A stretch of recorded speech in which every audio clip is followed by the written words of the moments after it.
Bharatiya Janata party के प्रदेश अध्यक्ष VD Sharma पहुंचे करुणा धाम मंदिर, जहां उन्होंने बाल गोविंद जी महाराज गुरुदेव के चरणों में नमन किया एवं उनका आशीर्वाद लिया। इस मौके पर मीडिया से चर्चा करते हुए वीडी शर्मा ने कहा कि आज का दिन सभी के लिए महत्वपूर्ण दिन है। गुरु शिष्य की परंपरा सदियों से चली आ रही है। मध्य प्रदेश सरकार ने भी सभी स्कूलों में सभी संस्थाओं से यह आह्वान किया है कि गुरु पूर्णिमा का पावन पर्व मनाएं। करुणा धाम मंदिर के आचार्य बाल गोविंद जी ने कहा कि हमारी प्रथम गुरु माँ और पिता होते हैं, उनकी सेवा करनी चाहिए। वहीं उन्होंने मध्य प्रदेश सरकार का स्वागत करते हुए कहा कि स्कूलों में जो गुरु पूर्णिमा मनाने की अनुमति दी है वो सराहनीय है। सभी प्रदेशवासियों को बहुत बधाई और शुभकामनाएं।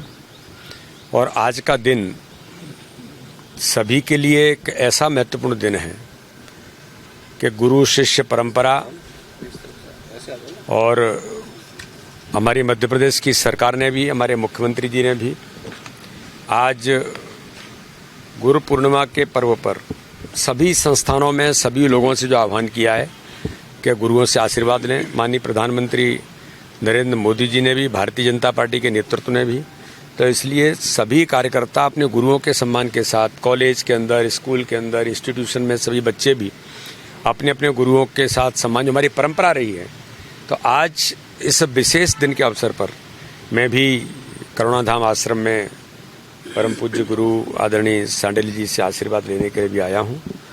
और बाकी तो जीवन के अंदर अलग अलग क्षेत्रों में गुरुओं का आशीर्वाद हमेशा रहा है, तो इसलिए सभी का आशीर्वाद साथ में, और मैं सभी प्रदेशवासियों को पुनः एक बार शुभकामनाएं।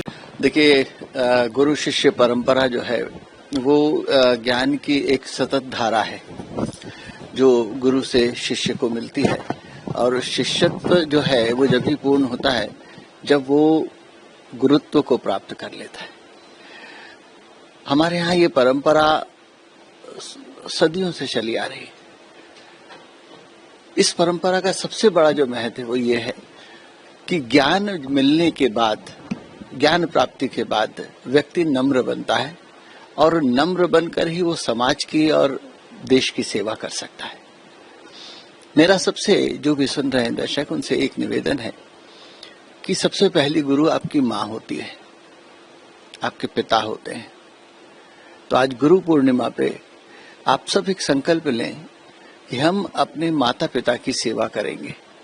हमारे यहाँ कहा है मातृ देवो भव पितृ देवो भव।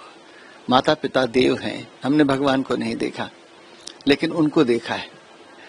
और यदि आप उनको प्रसन्न नहीं कर सकते तो आप संसार की किसी शक्ति को प्रसन्न नहीं कर सकते, कोई आपसे प्रसन्न नहीं होगा। तो गुरु पूर्णिमा के पावन पर्व पर सबको बधाइयाँ, और एक छोटा सा संदेश कि माता पिता की सेवा करें। बहुत अच्छा एक संदेश जाएगा समाज में। और आज का जो समय चल रहा है, वैसे तो हमारी ये परंपरा है, लेकिन आज के समय में हम इसे कह सकते हैं कि एक साहसिक कदम है। और भाव बढ़ते हैं, जब आप झुकते हैं तो आपको कुछ मिलता है। आप देखिए, हमारे यहाँ कहा गया है कि बुजुर्गों को प्रणाम करें। प्रणाम घुटना छू के नहीं होता, माथे को जमीन पर रखने से होता है। और हमारे जितने न्यूरॉन्स हैं मस्तिष्क में, जिनमें सारी स्मृतियां, सूचनाएं इकट्ठी होती हैं, उनमें ऑक्सीजन पहुंचता कब है? दिन में तभी पहुंचता है जब आप झुक कर सिर रखकर प्रणाम करते हैं। भगवान को करें, माता पिता को करें, गुरु को करें। तो ये हमारा एक वैज्ञानिक पक्ष भी है। और मोहन सरकार को बहुत बहुत बधाइयां इस चीज के लिए, साधुवाद कि उन्होंने परंपरा शुरू की, वापस पुनः शुरू की, और इसके बहुत अच्छे परिणाम समाज को मिलेंगे।